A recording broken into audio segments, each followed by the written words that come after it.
Hi, everyone. So, um, today is a pretty, cool day. Don't forget to start your day off with It Works Cleanse.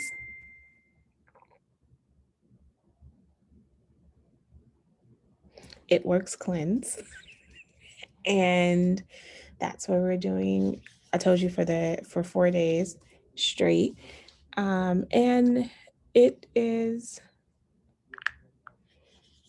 so there we are.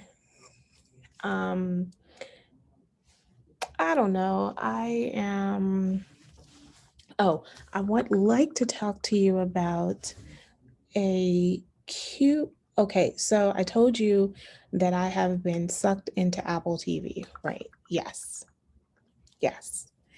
So, um what have I watched on Apple TV? Is this very, very interesting show. Okay, wait, hold on, let me get it. Um Truth be told. And let me say,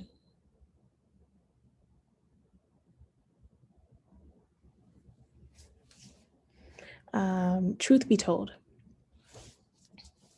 So, truth be told, first of all, is for me a bunch of different people, and I was just like, wait, pause. Why are all these why are all these A list, and okay, fine, if you don't want to call them A list, there's a few B list people, but why are they all in this show? Like, I'm still kind of puzzled why we are here. Um,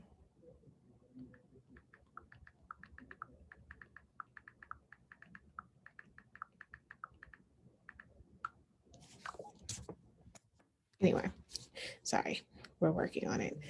Um, So that's where I'm at. And I think it's kind of an interesting show. Truth be told, truth be told. So, truth be told is the main star is Octavia. And I just love her voice. I really, really do. But I really am not convinced between her relationships between her father. She seems too old for him to be your father. I don't know. It just doesn't seem. It doesn't seem to work. Tammy Roman is in it, and she plays an awesome job. Like, I love her in this show. But I love the dad. The dad used to play the dad in This Is Us, so I really like him. I just the sister used to play in 911. Well, she doesn't used to. She still plays in 911. And I think the cast is awesome. I am also unconvinced by the her husband. I'm unconvinced about the relationship between her and her husband. They do not seem like they are together. So there's that too. So that's kind of how that's kind of where I'm left off in trying to explore these relationships. They seem artificial. I don't get them. I don't understand them. And yeah, there we are. However, I think that the plot line is fascinating. So, what is it about? It is about a woman, Octavia's character. She is a journalist, and she has a podcast. And so she's uses her podcast to talk about what has happened to some people in the past. And so this space that she created is pretty interesting, because I think she talks about the past. She talks about these types of relationships that are she helped kind of explain this murder that took place. And interestingly enough, um the guy, people began to start listening to it. It was in the Bay. People began to listen to it. She's married to this really hotshot attorney. Oh my gosh. And then why do I keep forgetting uh McKay Pfeiffer is McKay Pfeiffer? He's in it, which I was like, are they in the same age bracket? Because for me to be like old boyfriends, I was like, maybe I don't know how old Octavia Spencer is. Maybe this is the problem. Because when I see him, I think of him as being in my age group. He's older than me. But I don't see him being like over 50. I see him being in the early 40s. But again, this could be my bias. I don't know. Because when he was younger, he was always paired with like in when he was younger, he was always paired with the younger sister. So he was always like always paired with someone who was a little bit older than me, but not that much older than me. So it's just kind of strange to see him in this space. That's it. There we go. So if we can move beyond the unbelievability of these characters' relationships, it's an interesting story because she's now trying to 19 years later, she hears the testimony of the young girl who claimed that she saw this boy running away from the house with a knife, and she's like, well, she's lying. And so it leads her into, if she's lying about this, then are there other things that I am missing from this story? And so she continues to go through and be like, well, let's retrace all of the things that are missing from this story. And that's where we are. We are at, let's retrace the story. And so it becomes really dangerous. It becomes all these twists and turns. And I am absolutely captivated. I would actually like to see a season two, uh, even though season two would have to take up a whole different story just because of the way that this is structured. But I would dig it. I mean, unfortunately, a lot of people would be written out of the story unless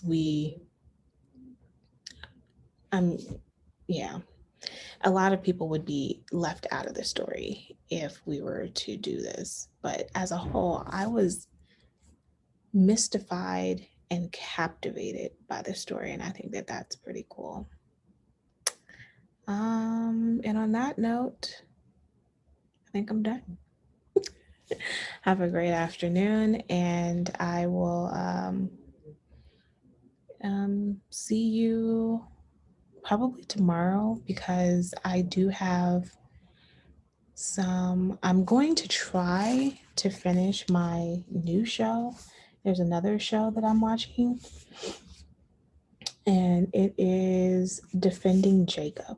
And for all you Captain America fans, he has a show, Defending Jacob, and he plays a lawyer. Well, I guess no, I don't think I should tell you now because I haven't finished it. But I mean, I'm halfway done, and I am glued to the show. Um, it really, shows like this really makes you think about how fragile it is, this investigative process, like this, how fragile it is to be between um, being prosecuted or not for a crime. And I think that, I mean, granted, lawsuits are pretty easy, but it's a really fragile space. And I think that we forget how fragile that balance is. Yeah. Okay, so on that note, I will get into it next time more about Defending Jacob. I know I'm not going to get to anything else because there's so much um, uh, that is available. There's not, well, pause. There's not a lot on the Apple TV channel, but I know I just can't get through it all in a short window of time. But I know that within the next month or so, I should probably be able to finish Apple TV, which I think is when I can get on here and say, "Well, I'm done with Apple TV." That's a problem. Um, and I'm sure part of this is because it's insanely expensive to make all of these because they're paying A-list stars to be in these programs. And I just haven't, I'm just kind of stunned about it. Okay. On that note, I will see you all on the flip side. Bye.